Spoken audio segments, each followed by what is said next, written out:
해마다 여름이 되면 한반도를 위협하는 거대한 그 태풍이 북상하곤 합니다. 이 기상학자들의 설명에 따르면 태풍이 지닌 이 파괴력이 상상을 초월합니다. 초속 50m가 넘는 강풍과 엄청난 폭우는 거대한 나무를 뿌리째 뽑아가기도 합니다. 또 튼튼한 건물과 다리를 흔들 만큼 모든 것을 무자비하게 삼키는 그런 강력한 태풍도 있습니다.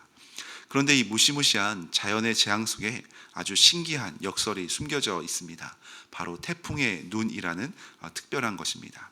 태풍의 중심부로 갈수록 바람은 더욱 맹렬하고 휘몰아쳐서 이른바 눈의 벽이라 불리는 가장 위험한 구간이 형성됩니다. 그러나 놀랍게도 그 눈의 벽을 뚫고 태풍의 정중앙인 이 중심부에 딱 들어서는 순간 거짓말처럼 태풍이 멈춘다고 합니다.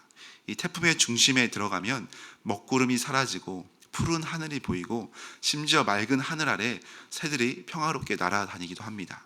이 태풍의 정중앙, 이 태풍의 눈의 크기를 제가 찾아보니까 대략 30에서 50km, 큰 것은 100km가 넘는 큰 것도 있었습니다.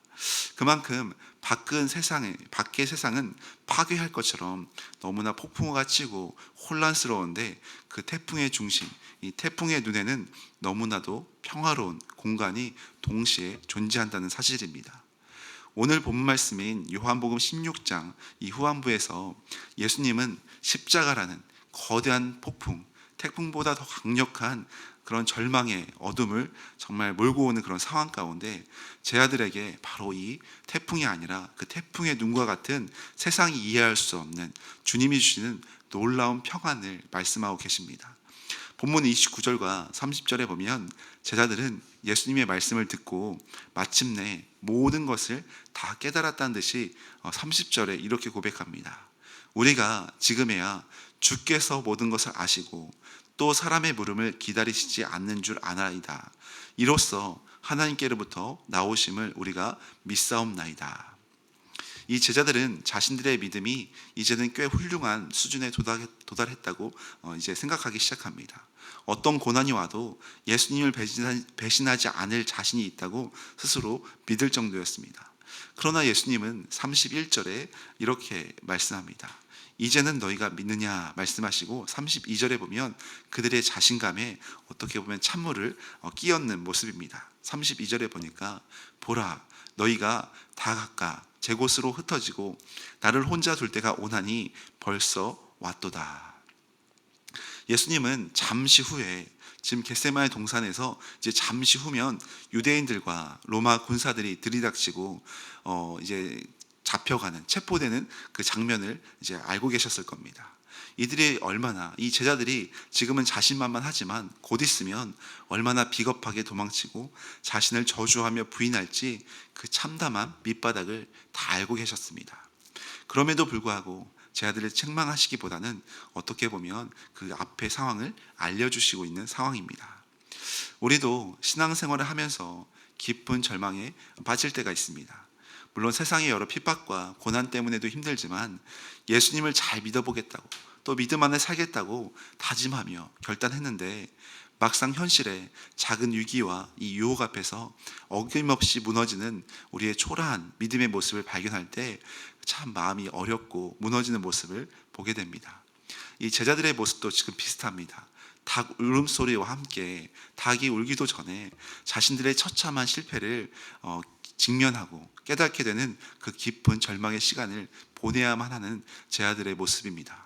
이 모든 사실을 아시는 예수님께서 또한 십자가를 지시기 전에 너희들이 이렇게 할 것이다라는 제 아들의 실패의 모습을 어떻게 보면 적나라하게 들추어내어 말씀하고 계십니다. 예수님은 제 아들의 이 연약함을 말씀해 주시면서 정죄하고 부끄럽게 만들기 위함이 아니라 예수님의 목적은 33절에 이렇게 말씀합니다. 이것을 너희에게 이르는 것은 너희로 내 안에서 평안을 누리게 하려 함이라.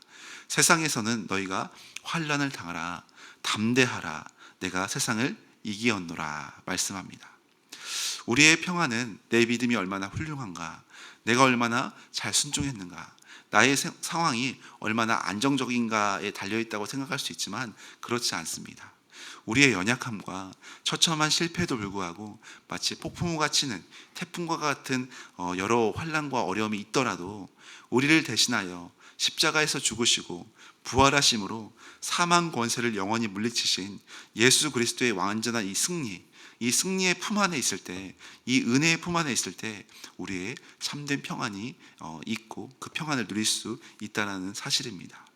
세상에서는 너희가 환난을 당하나 담대하라 말씀하시는 주님의 이 말씀은 세상의 태풍과도 같은 이 폭풍우 속에서도 정말 하나님께서 이 폭풍우를 몰아내신다라는 의미가 아니라 오히려 환난과 질병과 이 실패의 비바람이 여전히 우리 삶에 태풍처럼 강타하고 몰아치겠지만 우리 안에, 즉 태풍의 눈과 같은 주님의 사랑의 품 안에 들어와 있기만 하면 그 어떤 세상의 권세와 위협도 우리를 멸망시킬 수 없다는 영광스러운 승리의 선포를 하고 계신 겁니다.